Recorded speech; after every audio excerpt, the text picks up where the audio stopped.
Hello everyone, it's Janet here with my last design team project for Wild Orchid Crafts and the Wild Bunch.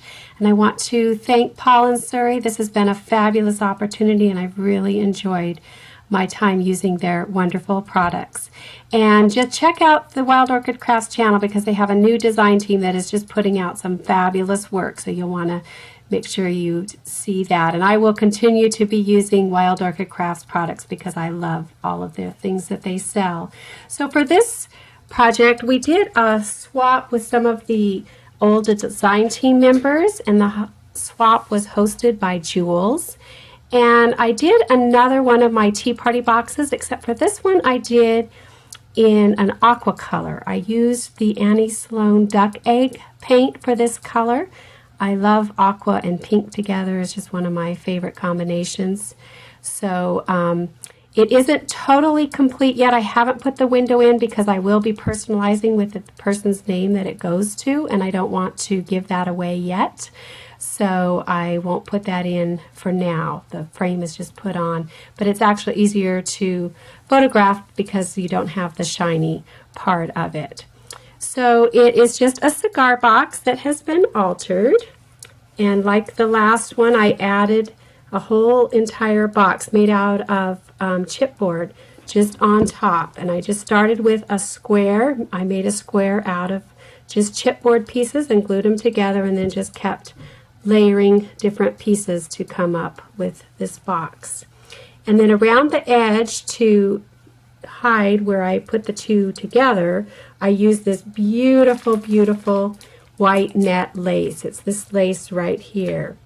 The code number I have is old, so I won't share that. But isn't that gorgeous? And it makes it look like it's supposed to be there, but it's just to hide where the two boxes meet. So that's all the way around the box. And then I used the Tim Holtz feet like I did before, but this time I left the silver. I wanted kind of the silver pieces to show on this box. And then for my scene, here again, I made the furniture out of wire and just painted it with off-white paint. So I made the table and the two chairs. Then the little seat cushions are made out of the little pink rosette trim, which Wild Orchid Crafts does still sell. It's this beautiful trim here. And I also have some of that trim up in the top, kind of to look like crown molding up there in the back. So I use that in both places there. And for this girl's dress over here, I used my Forever Young cartridge like before and cut out the girls here, and I just put them together with 5 different pieces so they would be real stiff. So that's what I did there. And for her dress, I used some of this gorgeous lace here, which is also from Wild Orchid Crafts. I just love the net lace, and I'm not sure if they're carrying it right now, but they carry a bunch of different kinds, so make sure you check it out. And then her hat is made out of the same fabric the tablecloth is made out of. It's that kind of rosette fabric that I just picked up at Joann's. Have a couple little teacups there. And the vase is made out of a bead, and then on the bottom of the bead I have a bead cap. And then I just ran these little teeny, they're the pale pink rosebuds, 4 millimeter. I just ran those through the bead and through the bead cap and then glued them and then just cut the stems off below the bead cap to make that cute little vase back in the back there. And the window frame was just one from Recollections, and behind it I have a outdoor tea party scene, and then I put the picture of that, and then I put some transparency over it so it would look like a window looking out. And then this girl over here, both of the girls have one of these small little rosebuds in their hair. Oh, I don't have that one here. I'll put the link down below, but it's just a small little open rose. I use those all the time. They're just great for cards. And then I have the door that does open. So it does open up, and I have a little frame in there with a picture of a teapot. And this also will have a transparency over it with the name of the person's store that this is going to. Have a Tim Holtz number piece up here. And as you can see, I just used a lot of different moldings. Most of these were purchased at Michael's or Hobby Lobby. For instance, this window piece, it's just loosely on here, and the reason for that is I will put my transparency on the back of here, and then I will glue it on, and so then I'll have my window. And what I'm going to do with my transparency is I use the multi-purpose transparency film. You just get it at your local office supply store, but you need to make sure that it goes for the right copier that you have. This one will do inkjet and laser. Some of them are made for just laser and some for just inkjet.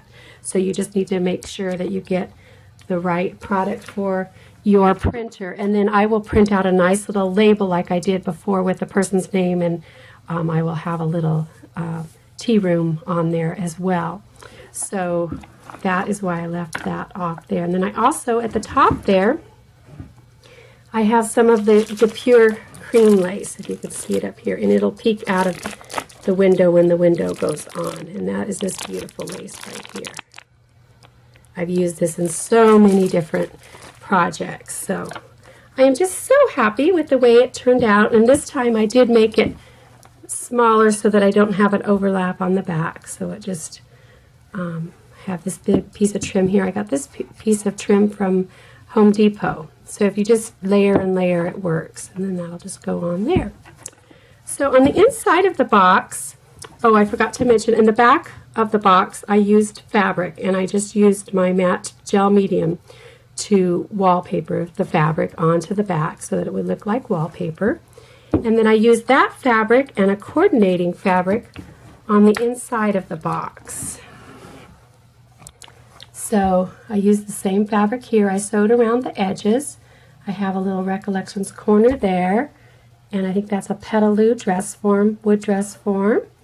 And then here I have a really beautiful little arrangement of gorgeous flowers, and I used several different ones. I used the two-tone mixed color wild roses for this aqua one here, and I used a couple of the two-tone champagne pink wild roses, 1 inch here and here, and then I used one of the two-tone colored wild roses, 1 inch, and then I used some of those same smaller flowers, and I'll put the information down below on those. And right here I used a decorative crown pin. It's in an aqua color, and attached a couple of beads and just stuck it into my cluster.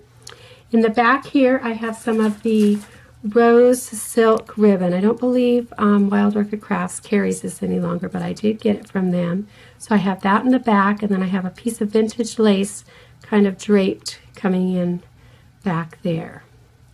And then this is some vintage lace running along here, and then this makes a pocket. So these are two coordinating fabrics, and then I sewed together using my sewing machine with a decorative stitch. And then on the bottom I have the coordinating piece, and I just, there again, just glued it in, stitched around the edges so it would kind of finish it off. So that is the look of the box open up. So it's a decorative piece as well as usable, and I will be filling it with some treasures. And thank you everyone so much for all of your support and watching my videos. I really appreciate it, and thanks Wild Orchid Crafts for the opportunity.